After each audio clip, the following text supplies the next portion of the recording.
good evening again. I'm not sure if you got in on Dwight Moody or not, but if you just are, I just finished a lesson on Moody and some historic lessons. I want to take a couple of minutes because of the era we're in among believers and in relationship to government. And this is certainly, we could do a government course and somebody other than me can teach it, but I want to take a minute and explain some things. There are people that we know who are absolute anarchists. The government's not going to tell me what to do. And people on the other side who are absolutely in submission. Whatever the government wants, I'll do it. Now, when push comes to shove, we all understand that there is a line somewhere in the middle. The constitutionally, with the way our nation is set up, our government is designed for, they have several and very few, but several responsibilities.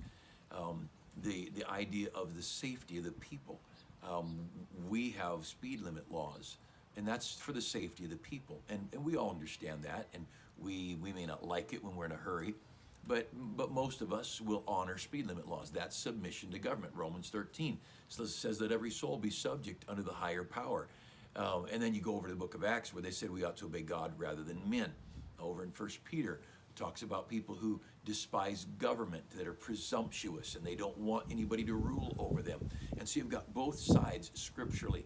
Now, here's a quick, and I'd like to be able to do some drawings for this, but and I may do the rest of this and review some and do some more tomorrow night when I have a way to get a drawing board. But above all of us is God. God put the Bible there as the thing that would direct our paths. And then under the Bible, there are all kinds of authorities. And so when we've got God, we've got the Bible, and God said, go into all the world and preach the gospel. And then the earthly authorities told the apostles to be quiet, not talk about it. And they said, we ought to obey God rather than men. Why God? Because God's the higher authority. And if we understand the chain of command and the authorities in life, it's easier for us to know when to and when not to obey authorities. For example, in America, we have a constitution. And that constitution, the Declaration, is the document that says we're independent from England and that we are forming our own country. The Constitution is that document that says this is how we're going to run that country. And then we have our Bill of Rights, added things that needed to be done, the freedom of religion, the free exercise of our religion, and the second, to the freedom to bear arms, the first, freedom of the press, the First Amendment, freedom of speech. Those were things very limited in Europe, in England, prior to the forming of America. So we have our Declaration, we have our Constitution, we have our Bill of Rights. Those are our founding documents. Now, those documents give citizens the right to elect officials. And those documents are the authority. And whether it be the president or a judge or anybody else, those people in political office are under the founding documents. Under the elected officials is the citizenry, the people of America. And here we are.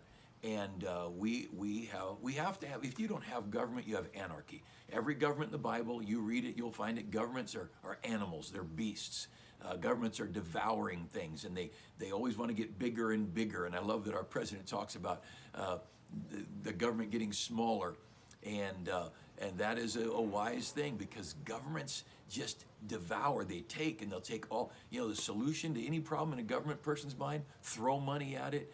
Let's build, let's get more government programs. Let's get more government task forces. Let's get more people, and they're all government employees. And let's mushroom. It's like mold on the cheese in the refrigerator. It just government just grows and grows and grows. But the fact is, government in America is to be subject to the documents upon which our country was built. And the only reason you and I are to be subject to our earthly government authorities is because those authorities are subject to the founding documents. And when our civil authorities violate the founding documents, that's time for the citizenry to go around the civic authority to the founding documents and say, no, we won't. Civil disobedience, you can hear my neighbors, not my dogs, those are my neighbors' dogs. Civil disobedience is a logical thing. The founders' rebellion against England was civil disobedience. And so, as Americans, the simplest thing, and I might go into this at length tomorrow, but the simplest thing for us to do and to understand is that when our leaders, here we are, the citizens of America, we have these elected officials and a bureaucrat, those people who are not elected, they've been appointed by these elected officials. And so the citizens, we've got people over us that have, and they're supposed to have a very limited scope of authority. When Bloomberg said, I think it was him that said you could only have a certain size of Coke in New York, that is a total violation of his rights. He has no constitutional authority to tell me what size Coke I can drink. That is absolutely wrong. And there's a whole bunch of wrong going on, by the way, in our government. But government overreach is everywhere. But when they say we can't have church, we've got a God up here who gave us a Bible. And we've got a Bible that says, don't forsake the assembly. And Jesus saying, where two or more are gathered together, there am I. And he didn't mean gathered on cyberspace. And so God is the highest authority. The Bible's the next. Our Constitution and Bill of Rights, they're here. And our elected officials, city councils, supervisors, mayors, governors, congressmen, senators, they are under our Constitution. And so we get all these lawyers who are professional twisters and manipulators of information to get their way. And I told somebody recently, I'd rather my son be homeless than be an attorney. And there's some wonderful attorneys. But boy, I get so frustrated with people. Here's the logical, honest, clear-cut truth. And then somebody's twisting that thing, some rule or some statute or some whatever, to go against the good sense. And let's just understand there is a point where the citizens do not need to obey the civil authorities. Now, it doesn't mean we go shoot them, and it doesn't mean we hate them. The Bible says, as much as lieth in you, live peaceably with all men. And so, as much as we're able to, we try to be honorable, and we try to be proper, and we try to be respectful. We try to be grateful. The Bible says, in everything give thanks. But that doesn't mean we're going to give. But we give we stand with some decency about us, and we stand with some courtesy about us, and we don't stand like the unsaved man who gets enough booze in him to rile up and cause a riot. That's not how God's people would stand. That's not how a good American citizen would stand. But our civic authorities are limited in their authority by the Constitution.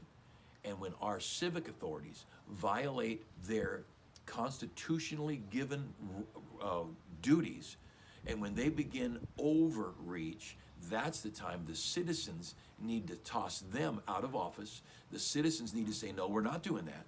We're not going to do that. Easter Sunday was given to the churches in Riverside County for drive-in church, not because they felt it was safe. It was because of pressure. And they don't want us to have drive-in church next week. Well, was it safe on Easter Sunday, but it's not safe the following Sunday? No, the issue there is they felt like they didn't want to risk legal pressures or legal ramifications, lawsuits, or whatever it might be. But that's how a country runs. And look, we don't need to hate anybody. That's just how a country runs.